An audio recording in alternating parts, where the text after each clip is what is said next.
And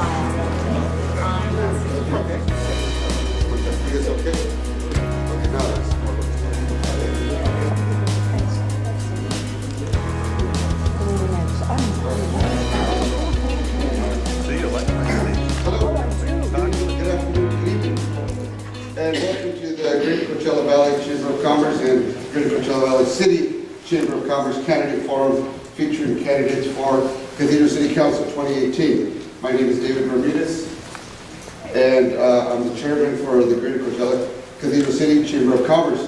I will be the MC for tonight's event. A few reminders regarding tonight's events. All questions for tonight's forum were chosen by Chamber of Commerce. All candidates were supplied these questions in advance of this forum. Each candidate will be given 3 minutes to offer an opening statement. Each candidate will be given 2 minutes to reply to each question.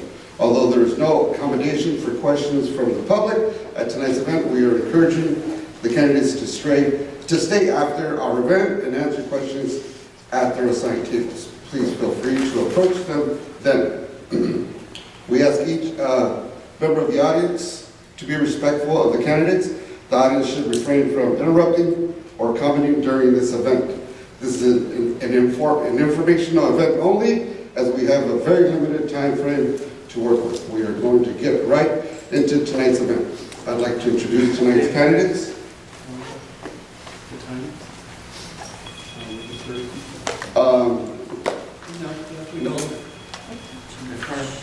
Okay, I would like to introduce tonight's candidates. Candidates have been drawn in random order for seating. We will begin at the first seat and ask each candidate to state their name, their occupation if they choose, and what district they are running in. After that, you may deliver your 3-minute prepared remarks. We will start with first candidate, Ernesto Gutierrez.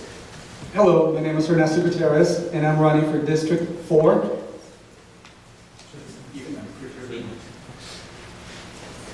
Good evening, everyone. Thank you for being here. Again, my name is Ernesto Gutierrez. My family moved here nearly 40 years ago from Mexico.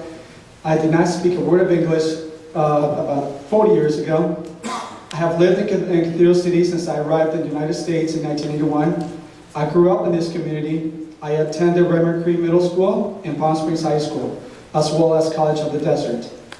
In 1996, I opened the first family-owned and operated restaurant in Cathedral City called Tortillas Restaurant, which is still open today. I have been an active real estate broker for nearly 30 years, helping first-time home buyers purchase their first home. I also became a real estate developer and have built over 250 homes in the valley, most of them here in Cathedral City. I have employed hundreds of people. I'm also a real estate licensed mortgage broker, a real estate investor, and I have achieved all these goals on my own because I had a dream to be successful. This country has given me plenty of opportunities, and it all started here in Cathedral City. Now it is time for me to get back and utilize my professional knowledge and skills to work for you, the residents of Cathedral City. I have no personal agenda, and the only agenda is to serve the residents of Cathedral City. I feel that your voice has to be heard, and I think I am your voice.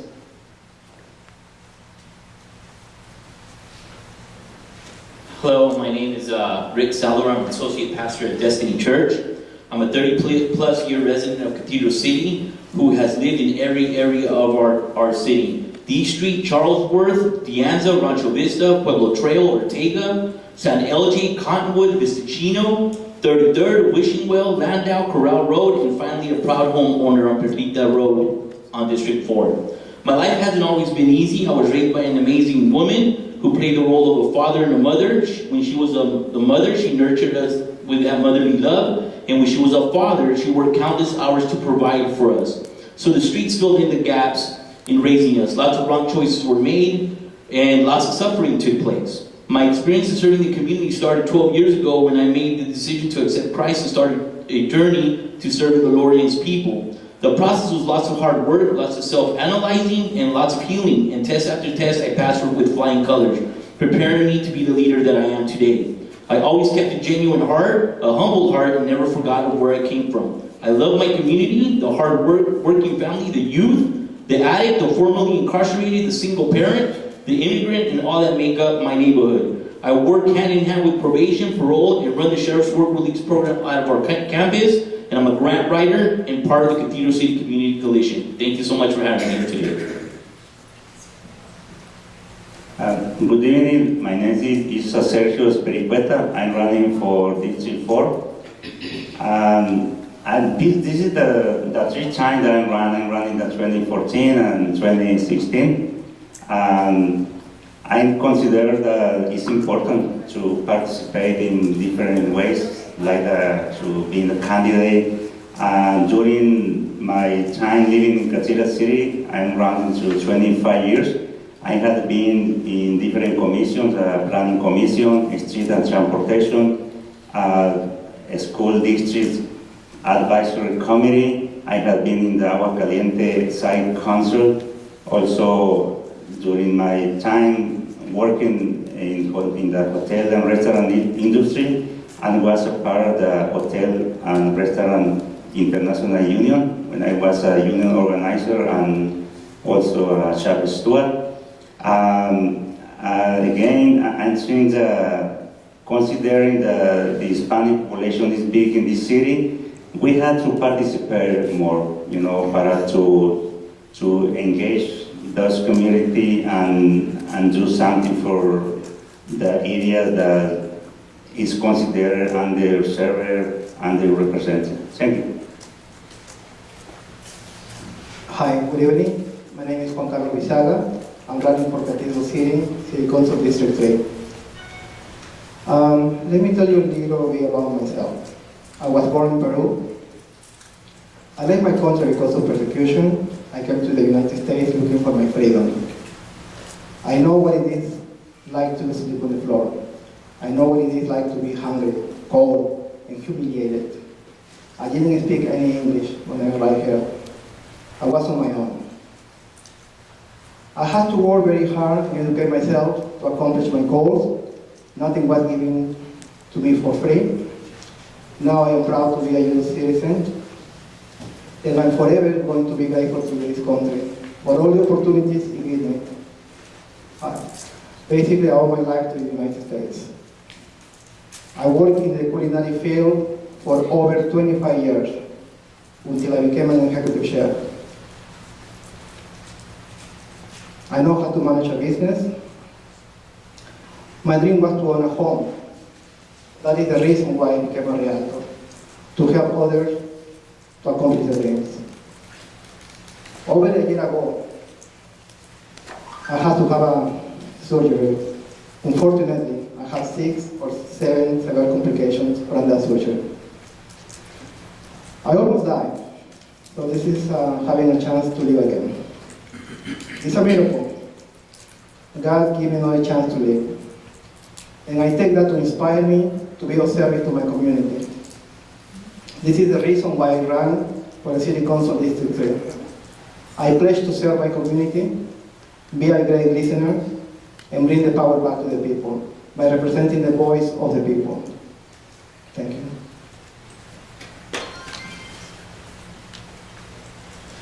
Good evening. My name is John Rivera. I'm running for District 4 City Council. I am an architect by profession for the past 40 years. My wife and I have lived in the desert since 1986. We bought our first home in the Panorama area on Tortuga Road, just a couple of blocks south of Panorama Park. Back in the day when we had, I think we had 2 neighbors, and mostly a lot of sand and an occasional tumbleweed, and a great view of the freeway from our backyard. It's obviously changed quite a bit since then. I have served on the Cathedral City Planning Commission for 6 years. I termed out. I spent the last 2 years as the commission chair. I've spent, I believe it's been now 11 years on the Architecture Review Committee, where I continue to serve now. I have been on the Cathedral City Historic Site Preservation Task Force, which we just, I believe we just completed our work on that task force.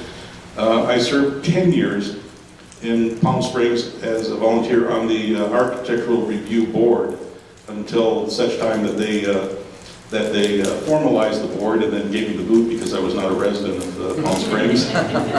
But it was a great experience. I enjoyed it very much. I've also had the great privilege of mentoring youth. I'm no longer the young kid in the office, and find myself surrounded by millennials these days, whose energy and vitality and fresh ideas I enjoy very much. And it's even managed to breathe some new air into an old guy like me. But I've also mentored kids through the Boy Scouts of America. 7 years as a Scoutmaster in Palm Springs, Troop 199.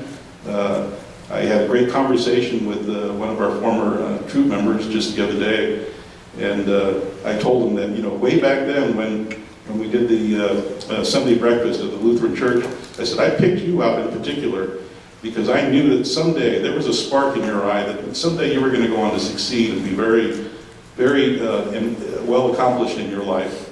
And sure enough, he has his own real estate business in Plano, Texas, selling luxury properties.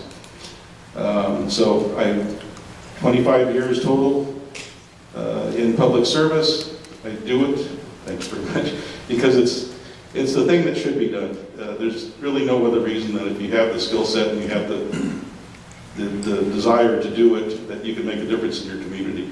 So God willing, I will have another 25 years to do more of the same. Thank you. Very good. Hello, everybody. Thank you, Chamber, for putting this on.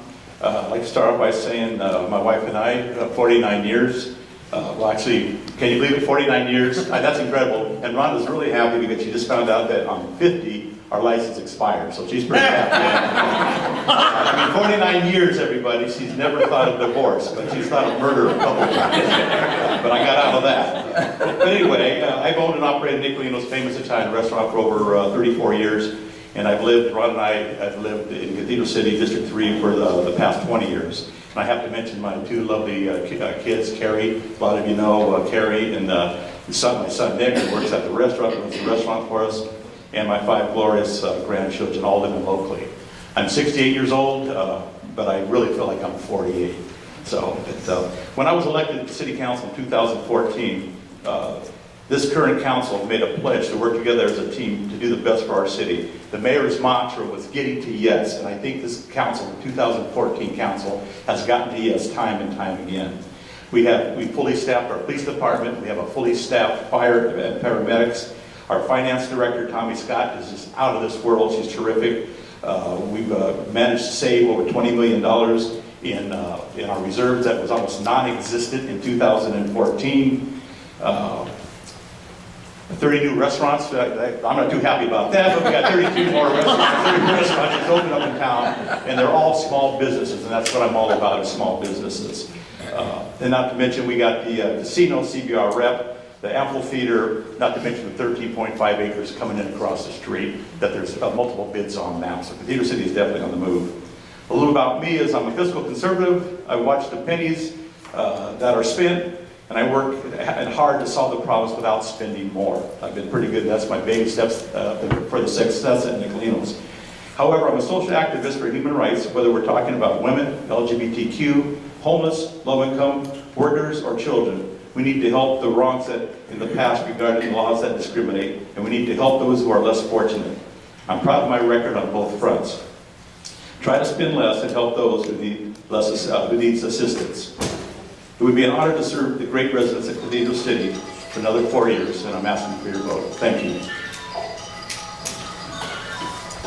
Good evening. My name is Raymond Gregory, and I am running for City Council in District 5. District 5 encompasses the Panorama neighborhoods, the La Posada neighborhood, Park David Senior Housing, and a portion of Rio Vista, particularly the southern portion closest to Vista Chino. So, I've lived in the Panorama area for almost 21 years now, but I've worked for the Riverside County Sheriff's Department for over 27 years before I retired last year. And during that time, working for the Riverside County Sheriff's Department, I started as a deputy sheriff. I actually worked out of Blythe, if you know where that is, out on the border. And then when I started working at the courthouse in Indio, that's why I moved to Cathedral City. I worked many, many other places up through the ranks. detective sergeant, lieutenant captain. I was captain of the jail here in Indio for a while, and then actually the station in Indio as in the thermal. During that time, 2010 and 2012, I served as the police chief in the city of Coachella and the police chief in the city of La Quinta. Got a little bit of municipal exposure then, and then later went on to become a chief deputy and retired as assistant sheriff, which is the third highest rank in the sheriff's department.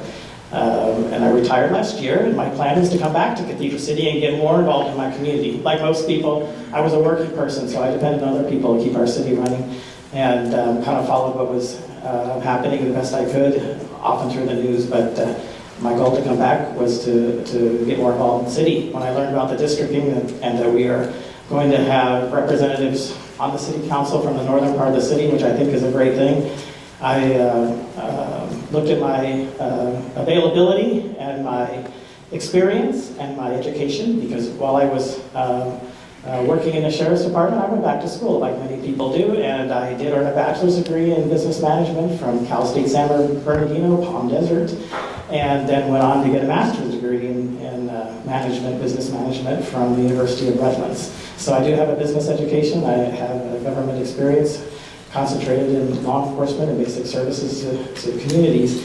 And so I believe that I will be an excellent choice for District 5 and on the council. Thank you very much. Thank you.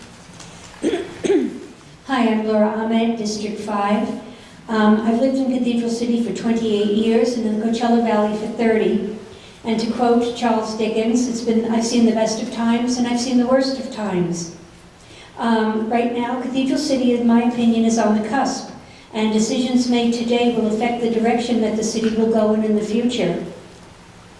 What I represent is a balanced approach to problem solving. Not only am I concerned with the immediacy of those answers to current problems, I'm also concerned with the repercussions of those answers for the future. Therefore, going forward, we must be careful to base our decisions on what is best for business, what is best for the city's image, and what is best for the citizens. I was born in New York, thus the accent. Part-time professor of English at College of the Desert. I graduated from Hofstra University. I have a BA and an MA from Long Island University in English and American Literature, and a PD in Professional Educational Administration. I'm a past high school administrator. I've been president of my Rotary Club from 2007-2008, and they elected me again for next year, so here we go. Rotary District Assistant Governor. I volunteer at the Palm Springs Animal Shelter, and I'm a past member of the Palm Springs Unified School District Foundation. Thank you. And we will now ask questions. A reminder to the candidates, you have 2 minutes to answer. Please follow the direction of the timer. Allow each candidate to comment before moving on to the next question. Okay, first question, we're going to start here with Cathedral City has seemingly gone all in on cannabis industry. Do you agree with the strategy? Okay. Sorry, I'm going to start over. Okay. Cathedral City has seemingly gone all in on the cannabis industry. Do you agree with this strategy? What do you feel are benefits of embracing this economy? Is there any drawback that concern you? Well, since I cannot change what's already been accomplished, I'm cautiously optimistic that the system and the chosen path will right itself. Unfortunately, I foresee some businesses failing while others will survive. I see challenges with ever-changing rules and regulations. While added businesses can only enhance economic development and growth, already established businesses should not be ignored, and other business venues should be encouraged to come to Cathedral City. I am concerned about the use of resources in the cannabis industry. What happens in a brownout? Will water be used at a higher rate? Are hydroponics used? There's so much I do not know, and whether I'm elected or not, I will find out more information and be better informed, since it's now in our backyard, and we just have to do the best we can with it. Oh, sorry.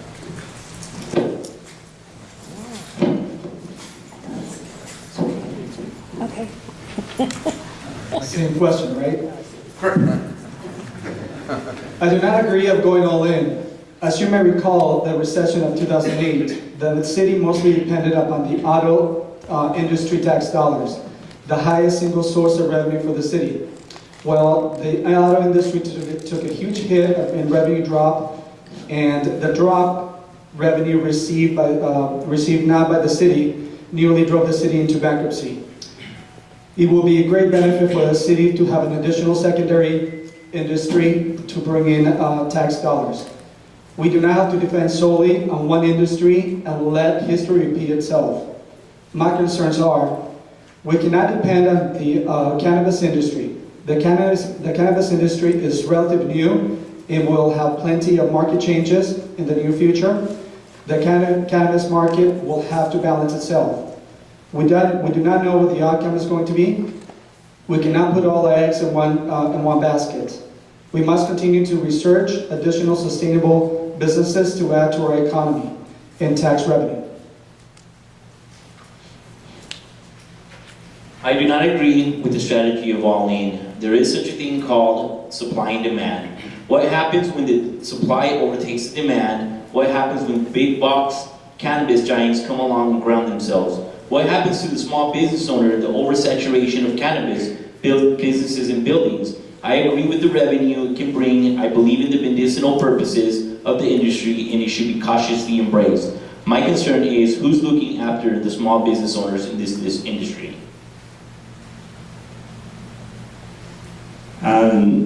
My opinion is about this, or my point of view is that we are not exactly in the position to agree or disagree, because the industry is already here.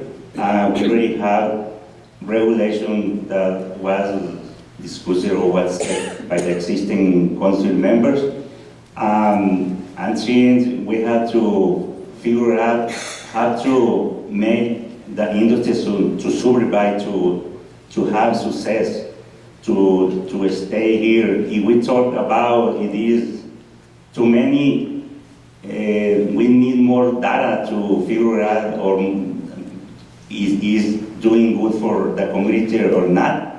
And about the benefit, it's a benefit because it produces a lot of taxes. That is not, it's something good in that way. And the last part of the question is we have concern about the drawback.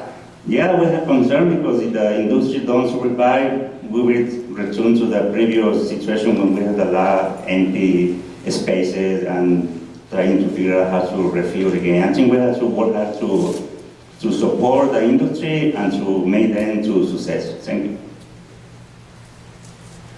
Hi. Yes. I agree with the medical cannabis industry when it helps people with illnesses, but I feel we have plenty of them for now. My concern is that we become a city that isolates itself by only embracing new cannabis, a small business. Do we want to become a city labeled as a weed city? If we do so, we might push away businesses. Who would be afraid to come into our city? So I believe so that we need to keep in mind to maintain healthy balance and diversify our small business. It's a very hard issue, and hopefully we will compromise. And basically, the bottom line is communicate with the residents. Thank you. I'm going to disagree with the premise of the question. First of all, I wouldn't characterize it as a strategy as much as that we were simply the first city that was best prepared for this new industry. And to that I have to give kudos to the current city council, our mayor, present members.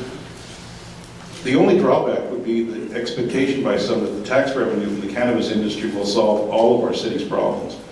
While the cannabis tax revenue has been beneficial to our city, we have to continue to push hard and promote other areas of growth in housing, retail, entertainment, hospitality, medical, and commercial. And in the meantime, we will continue to improve upon what has started with regulation of the cannabis industry. Thank you. Thank you, John. I would not say Cathedral City has gone all in, and I do believe in the strategy the city has taken. I would say the city council and staff has seized the opportunity to keep Cathedral City moving forward financially. When the cannabis industry was approved, the city manager, staff, fire and police department, city council made vital important decisions to make this industry the best it could be in Cathedral City. Our city is the most well-regulated market in the state. Surrounding cities meet with us and our staff and attorneys to seek out our methods. The benefits have brought our police departments to full force. Everybody wants safety. Everybody wants to be safe in their homes. We've got 6 new paramedics and firefighters. This is only with minimal cannabis industry working. We haven't even scratched the tip of the iceberg. We haven't reached that yet. There was only a few cannabis industries open. So if all the licenses go in, even if half of the industry goes full force within 2 years, we will see large amounts of money. Now, we're not gambling on it, but foreseeing it, I think it's a good bet. The Coachella Valley tourism continues to grow with roughly 13.6 million visitors, spending more than $5.5 billion here in Greater Palm Springs. Recreation cannabis is going to sell, it's going to soar. Now, one of the drawbacks I see at the current time is the concern with the residents with the number of cannabis businesses opening. I brought to this council back a couple years ago to put a moratorium in Cathedral City and not have any more dispensaries open south of Interstate 10. Right now, north of Interstate 10, they can be open, but so we did put that on there. Should I be reelected with the new council, I will be open to hear any new strategies that may bring to the table. Now, one more drawback that I like to see, there's not enough cannabis education for our children in our schools. I would like the Cannabis Task Force to give that a little bit more attention. Thank you. All right, so I'm from a law enforcement background. I wasn't initially a cheerleader for cannabis, as you can imagine. But California evolved, and as California law evolved, I evolved. First you had the decriminalization, then you had the medical, now you have recreational. The voters spoke, the representatives of the voters spoke, and now we have cannabis. So it was an opportunity out there. Cathedral City needed an opportunity, and a bold choice was made to move forward. It's already been talked about a lot of the benefits of that move, and the Cathedral City did a lot to get themselves prepared. And so I certainly want to try to work with the existing council to keep the forward momentum going. We were asked about benefits. Of course, the obvious one is revenue, but also other benefits that we're starting to see are jobs. And there are agreements in many of the cannabis developments are going in that'll be local jobs. We need more economic development. We need to draw new businesses here. So some of the ones that we really need to draw are using our West Valley position for expanded tourism and recreation. So the cannabis industry, a responsible cannabis industry, can actually go hand in hand with that expansion. Of course, there are drawbacks, and a lot of those have already been brought up and are addressed, but they continue to have to be addressed. You have odor, you have possible safety issues, fire issues in the manufacturing, just as you would with any other industry. You do have the potential for how things look. For those of you who were at the forum last night, I don't want to repeat myself, but I have to say, I shared last night, I'm not a cannabis user, but if roses were illegal, and I don't buy a lot of roses, and suddenly they became legal, and somebody wanted to grow roses in Cathedral City, and they were going to do it a responsible way, and they want to manufacture perfume oil from the roses in Cathedral City, and then they actually wanted to open some businesses and sell some of the roses here in Cathedral City, and it was going to produce a lot of revenue for the city, I would be for it. So that's the same way I look at the cannabis industry.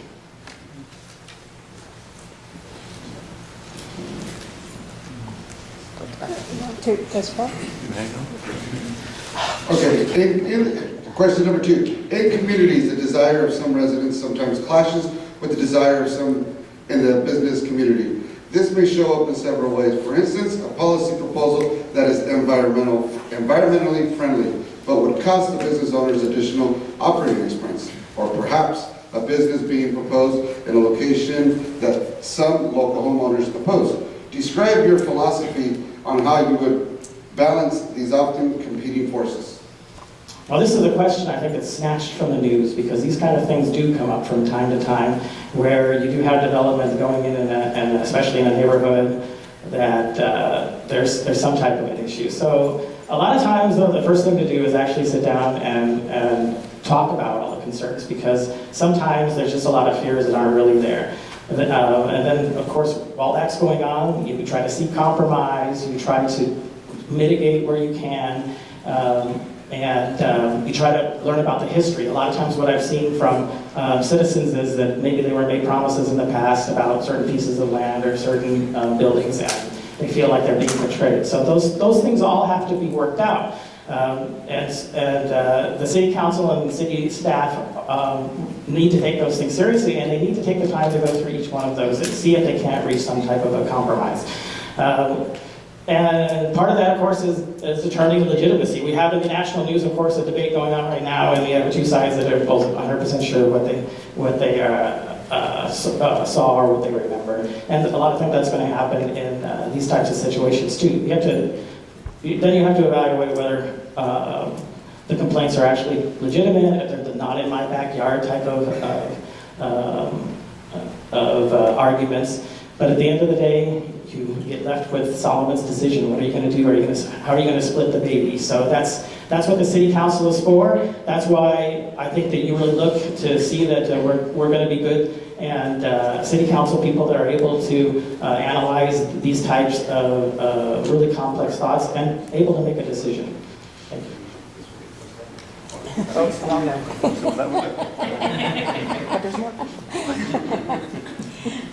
I have a background in negotiations when I was a high school administrator, and the teachers had to solve a contract we negotiated.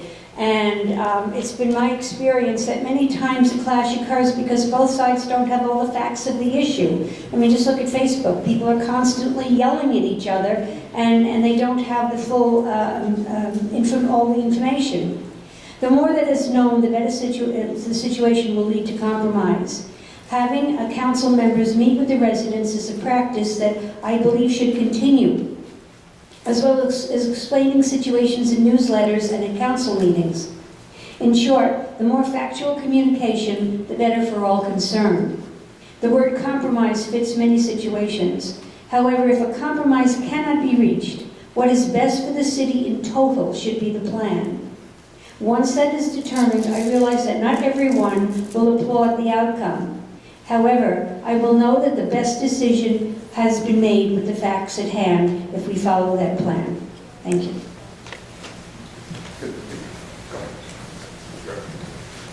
It is extremely important to listen to both sides.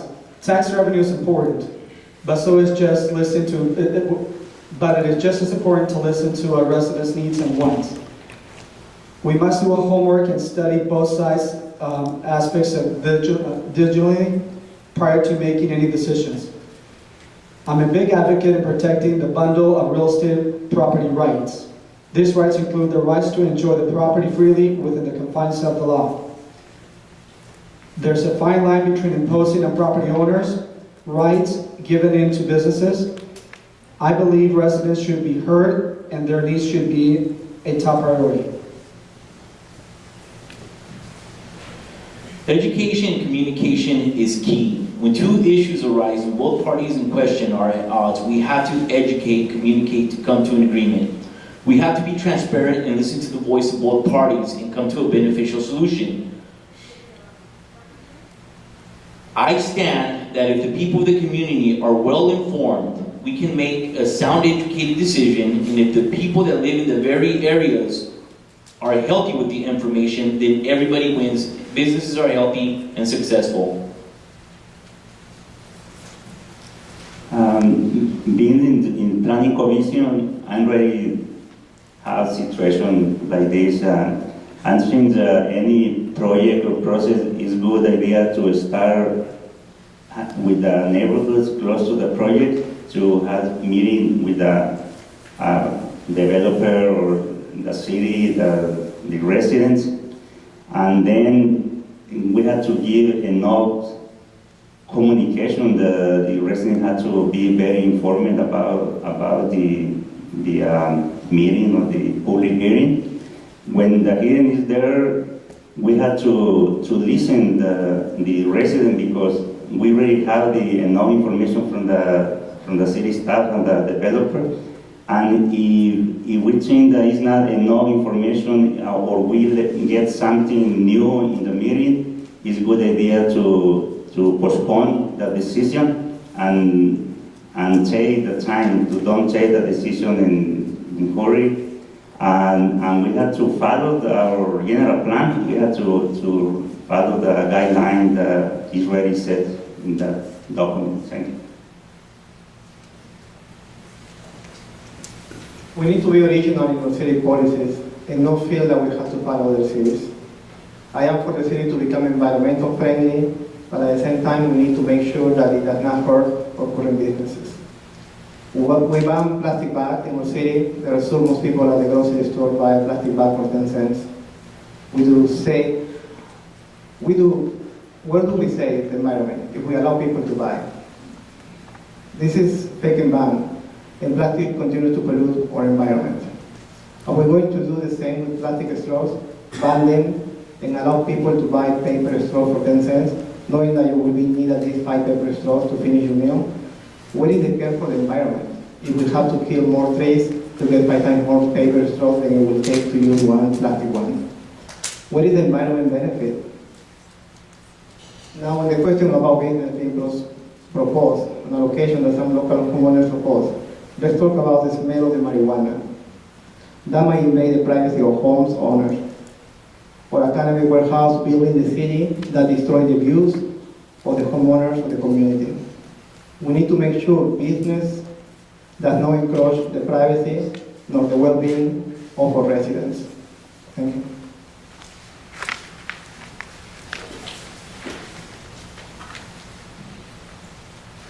I'm going to use as an example to this situation, the cannabis industry.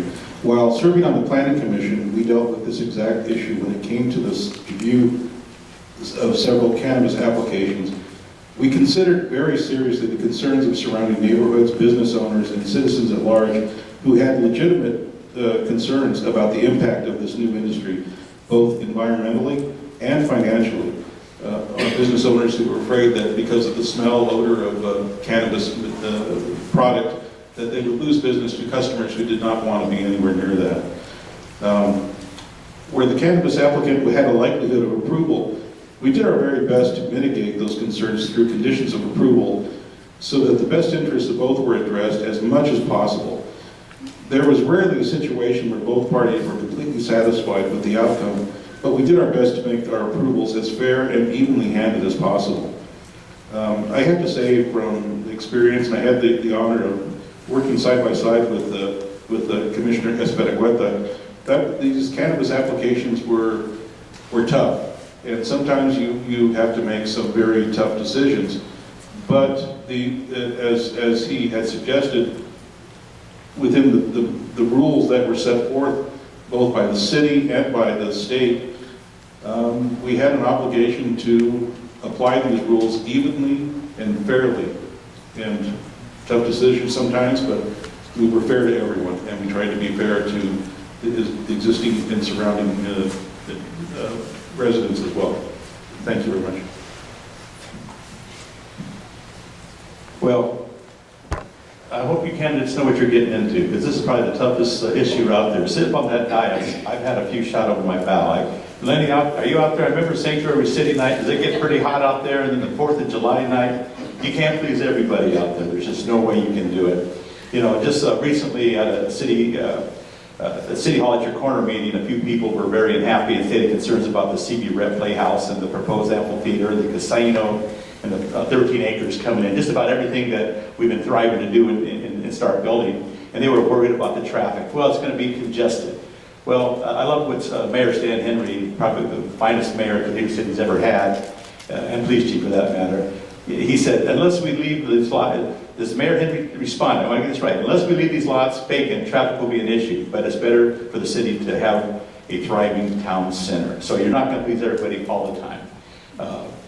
Regarding businesses that may not want to comply with certain codes and policies, I understand that as a businessman myself. But in the long run, if it's good for the city and the overall community, sometimes you just got to do it. The cannabis industry, the rules in the state and the manufacturing set forth, but to our city puts extra guidelines on them that are good for the Cathedral City.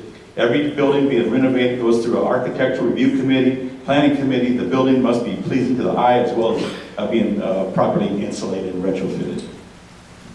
Enough with me, I hold on to it. Go back. Technology question number 3. Technology is changing rapidly and cities are struggling to keep up. Over the coming years, Cathedral City Council is likely to face questions about 5G, small cell deployment, drone delivery ordinances, and other complex questions that will accompany our transition to a city of tomorrow. How would you rate our city's current infrastructure? What do we need to prepare for what is in the coming? Okay, good question. A lot of new stuff. We really need that Bill 649.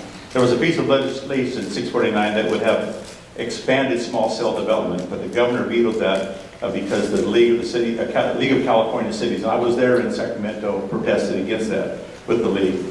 They felt need to be better state standards.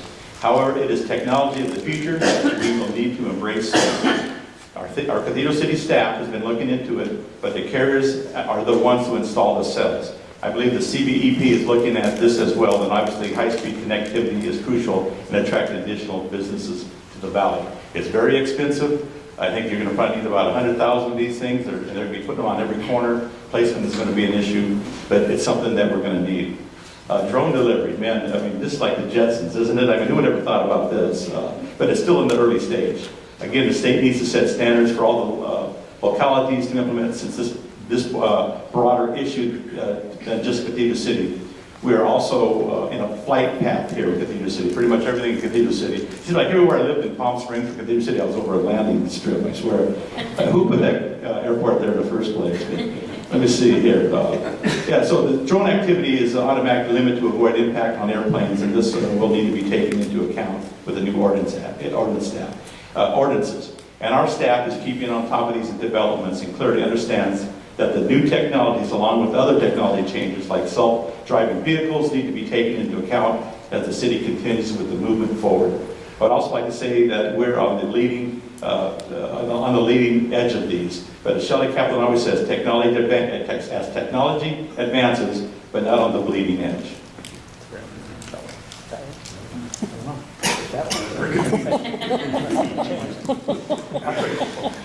All right, thank you very much. You asked how I would rate our current infrastructure. Sadly, I would rate it as probably average. That doesn't mean that it's good, but many cities have had the same type of difficulties that Cathedral City has had, and Cathedral City has been hit in the past with some real financial issues. So, but thankfully, we are seeing that turnaround. There are a lot of projects underway. You probably notice that when you drive, and there are other big projects coming. So I think that's going to take care of itself for what we know in the old technology. But then we have to go to the crystal ball, because we know technology, as the question says, is going to change. And there are some really big infrastructure needs that are going to have to come about if we're going to be able to take advantage of it. So Councilmember Carnevale talked about a lot of those, and a lot of them are not going to be, at least I don't believe they're going to be Cathedral City issues in their own. They're going to need to have business and industry partners, but they're also going to be very regional. So I think CVAG has taken a lead in very many of these types of things. Even Riverside County has a Rivco Connect project, mostly in the other part of the county, but that's supposed to bring broadband internet to parts of the county. I think the real answer on a lot of these is going to be, we're going to have to work regionally, and we're going to have to work with other governments, and we're going to have to work with industry if we're going to be able to solve these kind of problems. What we can do locally is make sure that our city staff has direction, and to make sure that they're on the pulse of this, that they're trained, that they're out there, so that we have a seat at the table when these new technologies and these new movements come about. We can make sure that they're good for us and good for our businesses here in Cathedral City. Whatever our infrastructure is now, it's outdated, because it's outdated yesterday, today. You put something new in, it's outdated. So to prepare for what is predicted, we need to prepare now. No matter how good the infrastructure is now, we will not be ready for tomorrow. We need to plan for what might be, and then plan for more. It's not only the infrastructure that we need, but we need to educate the public on what might be. Its applications, its negative aspects, as well as the positive outcomes. Do you remember as a kid Tomorrowland in Disney World or Disneyland? It was always changing. It was always challenging our imagination, as is the technology of today. Forward-thinking, exposure to new possibilities and preparation and planning is what is the answer for what we need to do to make sure that we're ready for tomorrow.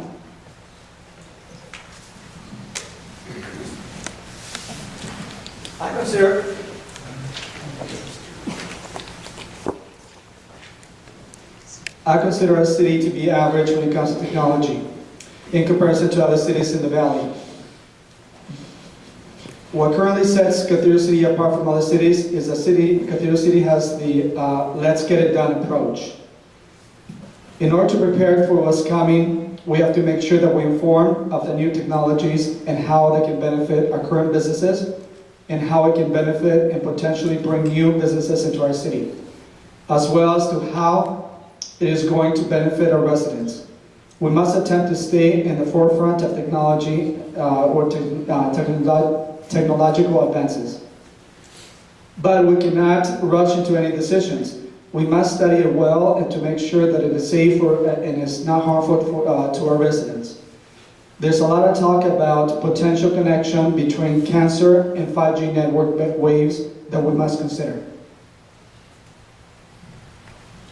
Technology. I'm a father of a 15, a 14, and a 4-year-old, and they keep me all updated on the latest things that are coming out. I mean, we found gold when we don't have to go shopping no more and actually get all the kids into the shopping in the car and all that stuff, and we could just go pick up our stuff that we ordered online. That was great. My concern is, and as far as the infrastructure, is that I drive some of these streets because I'm really connected to the community. I take my kids into dream homes. I take my kids to my old stomping grounds on De Anza, and I still see a lot of infrastructure that needs to be built. My concern is, if we're trying to be the city of tomorrow, why are we still looking like the city of yesterday?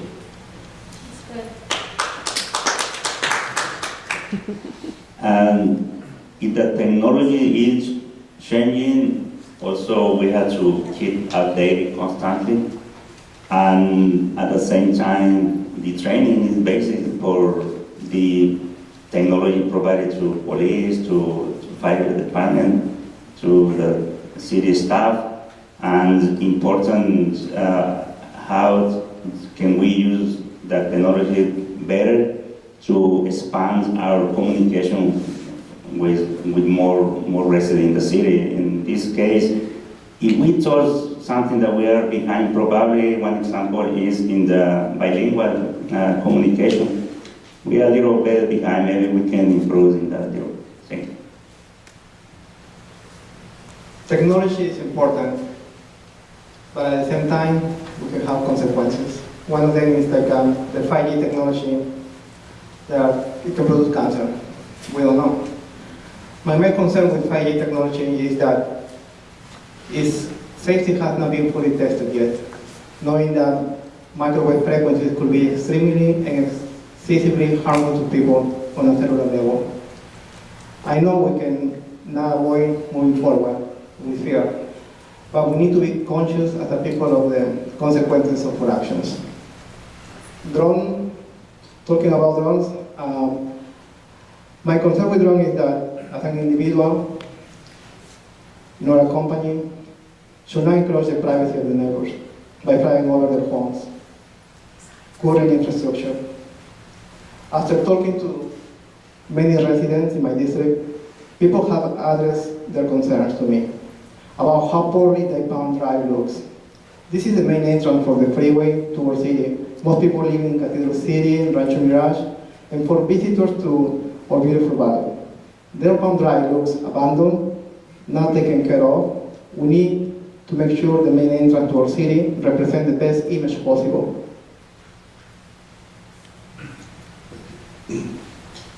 I'm going to start off by saying that the 5G technology, I am by far not an expert in any measure, but you're looking at a guy that only recently gave up his flip phone just a year and a half ago. So we all have to make the effort to move forward as technology moves forward, regardless of what we think. For the anticipation of what the future might hold, I'm going to touch on something that's very close to me, and I think it's important to our city. As an architect, it's in my nature to dream of what the future might bring and what the future the future I see had a great opportunity in Cathedral City to create something uniquely vibrant in the Cathedral Valley, in the Coachella Valley. I'd love to see us move into the future and create a downtown that our children and our grandchildren can live in. Let's create a downtown community for their future. A downtown for millennials is a place for social gathering. It's a vibrant and engaging social experience, not unlike many European cities where the city is an extension of their home.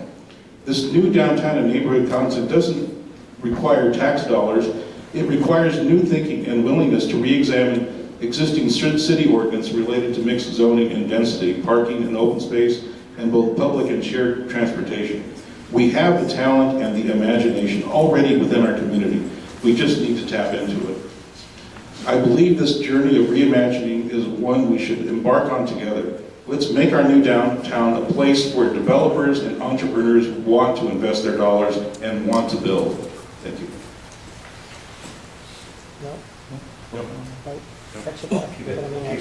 Hold it. Question number 4. Homelessness continues to be a perplexing challenge for both our business community and our residents. What do we need to do?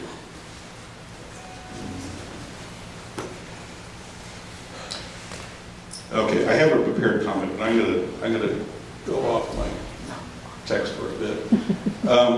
You know, this is a problem that has been around and will continue to be around, and I'm not sure that there is really an answer, speaking honestly.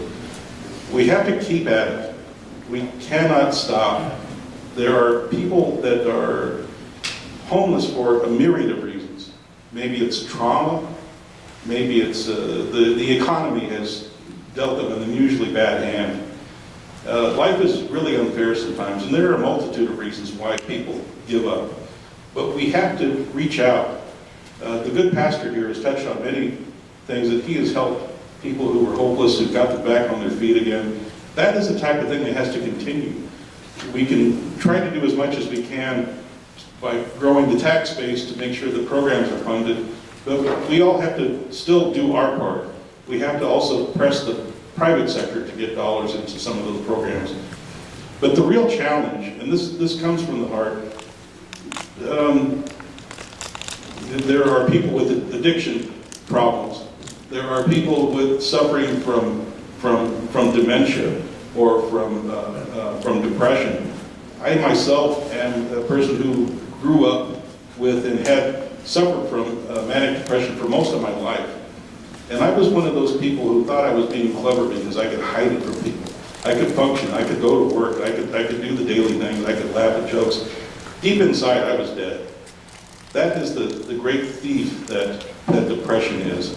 And the worst part is that anyone who suffers from depression will say, I don't need your help, I don't really need to listen to you. They keep it to themselves. I know that game. Thankfully, for whatever reason God chose, in January of 2011, the good Lord healed me of depression, of migraines, and I think, looking back on that at this particular moment, I think that maybe it may have been to get to this particular moment where I could help others. Thank you.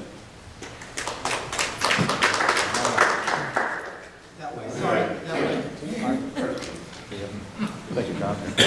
I just want to note that we're speaking about homeless here, not vagrants, correct? Because we're talking about homeless, because the individuals who want to live on the street, that's a separate mental health issue. But you know, I've been on the CBAG Homeless Committee close to 4 years, and within the last year, the committee, we were able to contract with Path of Life Ministries. You might have read about it a little bit in the papers, it's been some pretty good news.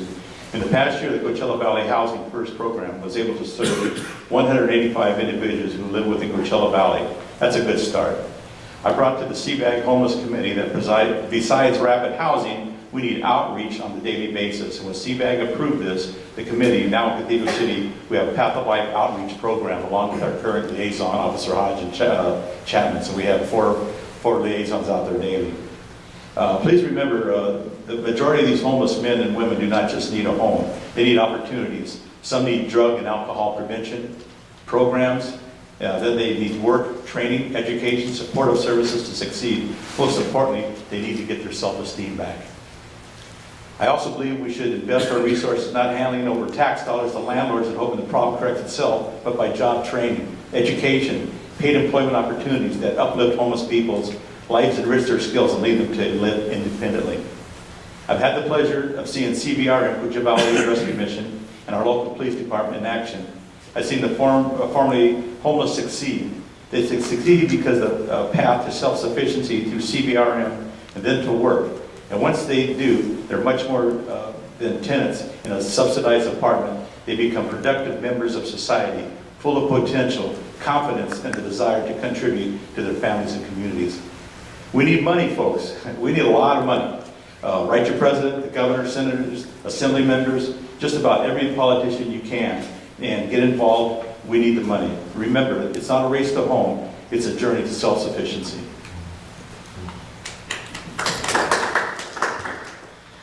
All right, like when we were talking about technology, homelessness is not, it is an issue in Cathedral City and a big issue for a lot of communities, but it's not something that Cathedral City in itself is going to be able to solve. If it was able to do that, we would have done it long ago. It really is a regional issue. If one city takes it on more strongly than the others, there are repercussions back on that city. It really has to be approached regionally. And as Councilman Carnevale has mentioned, CDAG again has taken the lead there and with their Housing First initiatives. And basically, that's instead of just going out and trying to provide services or take people to shelters, because a lot of people don't want to go. They have different circumstances, they have pets, they have all kinds of things. It's a very customized, there's not one cookie cutter homeless, which has already been mentioned. They find housing for them and then they bring the services right away to that housing after evaluating what each individual person needs. And it's been very successful in moving people off of the streets that want to move off of the streets and get them the services that they need. So I support that effort, and I think that's what we really need to do is work together, and a regional approach is the way to do it. Thank you. Homelessness is not just a problem for Cathedral City, businesses and residents. It's a problem for all of the Coachella Valley. I propose a coalition of inter-valley council comprised of business people, residents, mental health professionals, medical professionals, social workers, and those from the valley who are currently working with the homeless. Homelessness has many aspects, needing job training, drug and alcohol rehabilitation, mental and physical health issues, to name a few.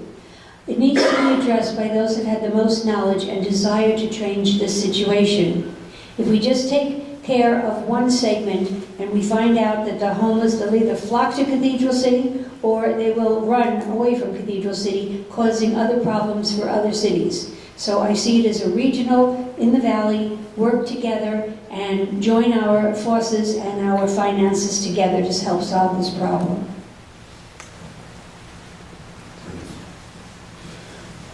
Homelessness is a complex issue and there's no simple answer.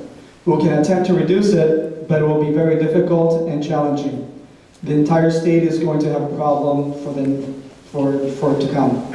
Okay. We can attempt to reduce the problem. One way is to attempt to identify those that can be rapidly put that were displaced by temporary financial issues, that can easily be transitioned into housing to permanent housing, where the results can be seen immediately. We can also identify those that have mental issues and find ways to help them. We have a shortage of mental hospitals and that are necessary to assist them, so that's going to be very difficult. We must also identify those which have drug problems and attempt to help them. There's plenty of help locally throughout the valley and with the Riverside County, so they can recover, move them into transitional housing and get them jobs and finally into permanent housing. The problem is, homeless people do not like to follow rules. They like to be free and they like to make their own rules. The bottom line when it comes to homelessness is that currently our government social benefits provided to homeless people will never stop and allow them to hit rock bottom. Therefore, they will never be ready to rehabilitate. Well, this part is real dear to me because I work with this very population in every aspect of it. But there is a solution. The solution is out there. There's money out there, there's resources, and we have to find it. I have found it, and I have used all the resources. For every just this weekend, for every 3 homeless men that I had breakfast with in front of my church, there's 100 that have successfully got off the streets, have successfully cleaned. I have found that this issue has to be taken care of with the partnership of the nonprofits and the approaches and dosages. And the nonprofits have the ability and the heart to administer these dosages and getting people where they need to be. The community is really important. You, the community, is really important in being able to connect with this, with the city, local government, with the resources that they have, so that we could, and you know what? They could be rehabilitated, and I say it over and over again. And I'm gonna use a real personal story real quick, because this just happened to us in my family. We've been working with a family for about 7 days, 8 days. There's 3 entities involved. The local family, which is my family, Olive Crest, and the Coachella Valley Rescue Mission. Now, in this partnership, we all came together to figure out a pathway to help mom and dad, to help a 17-year-old boy not to be homeless, not going to CPS. And we stepped up and we just finalized our post-parenting process to do this. So there is solutions. The mom and dad are on the way, on the right pathway. We're going to take the cushion, we're going to take the hit for about 5 months, raise this kid, give him comfort, give him love, and get them on their feet. That is what we have to do as a community. We should continue to work with the organization like our social path alignment ministries. They cover more than needs to relocate the homeless, because the opposite of homeless is to have the home, and the problem that they have in the region is in getting places to have programs to accept that kind of program. Accepting homeless, they pay everything, they provide food, they took them to the doctor, they connect to different agencies to get proper training to be reintegrated to the society, and local shelters to start, and county agencies. I think this is a regional issue and needs to be a collaborative effort with all cities in the region, and we had to continue trying to find one permanent solution. We need to incorporate the homeless back into the community. Giving money for a temporary roof will not solve the problem. It's only a band-aid, not a solution. I'm thinking of ways such as training centers that will help them get back into the society, rehabilitation, and also provide them psychological help to motivate and inspire them so that they can be reincorporated into the society. Thank you.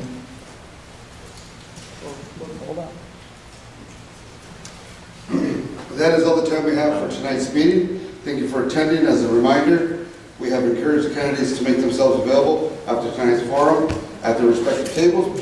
Please feel free to visit them and ask any questions. Thank you for coming.